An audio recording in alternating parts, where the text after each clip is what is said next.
We move on now to the U.S. West Stock Index. Futures pointed to a relatively weak open as investors continue to wait through another batch of earnings while keeping an eye on news surrounding the tax situation in the U.S.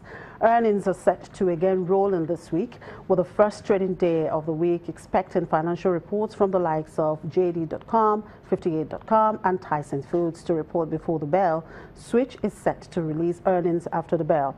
Looking to the political space, U.S. President Donald Trump is in the Philippines today as part of his ongoing trip in Asia.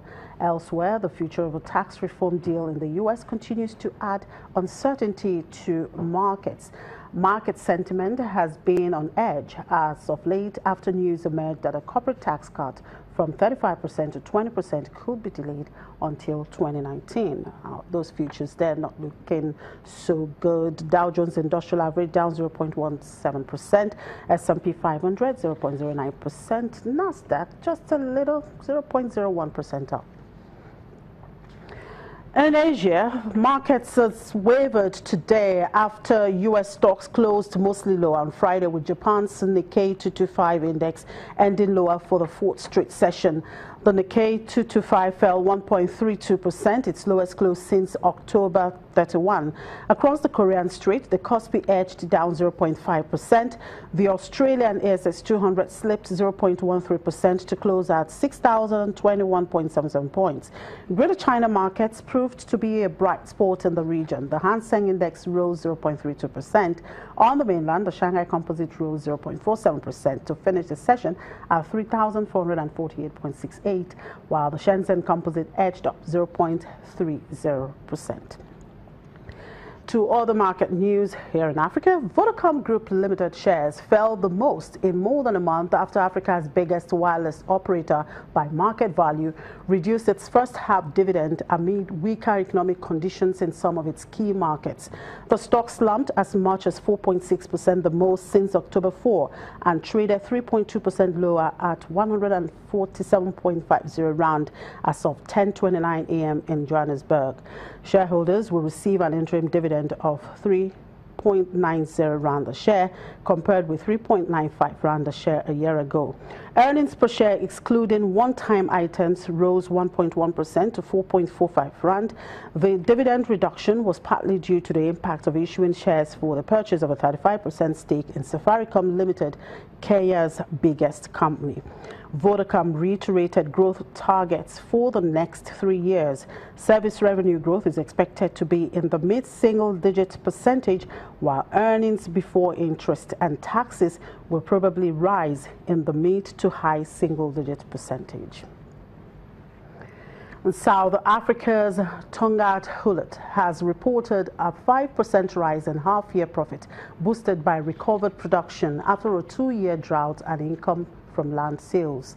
Diluted headline earnings per share, the main profit measure in South Africa, rose to 573.8 cents per share in the 6 months ended September 30, compared with 546.7 for the same period the previous year.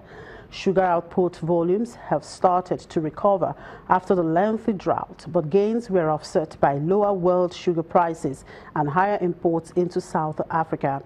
Tongaat Hulett expects to increase its shares of regional sugar production to 26% in 2017-2018 from 22% in the previous season.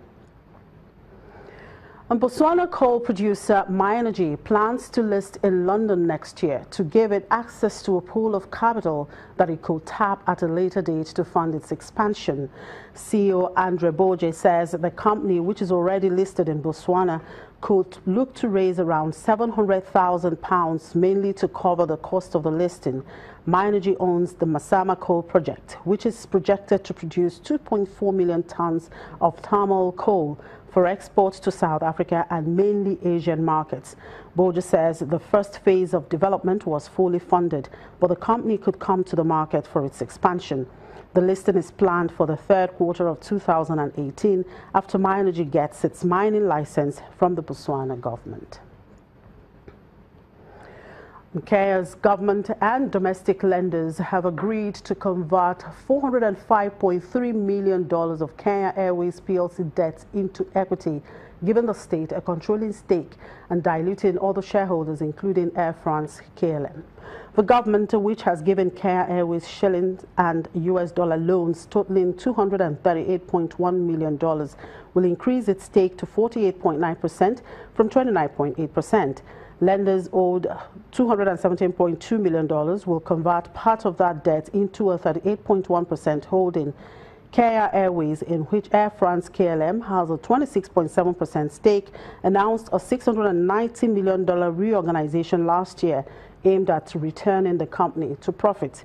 The carrier posted a 26.2 billion shilling loss in 2016, the biggest in Kenyan corporate history. Since the plan was announced, the airline cut jobs, reduced the size of its fleet, and cancelled unprofitable routes. And Egypt has reached a staff-level agreement with the International Monetary Fund for an installment of about $2 billion more from a 3-year, $12 billion loan program. The payment, which is still subject to IMF Executive Board approval, will bring total disbursements under the program to about $6 billion. Egypt is pushing through an ambitious economic reform package as part of the loan deal. And to the global oil market now. Oil trading was cautious today amid ongoing tensions in the Middle East and after a rising rig count in the United States suggested producers there are preparing to increase output. Brent crude futures were at $63.55 per barrel, up 3 cents from their last close. U.S. West Texas Intermediate crude was at $56.79 per barrel, up 5 cents.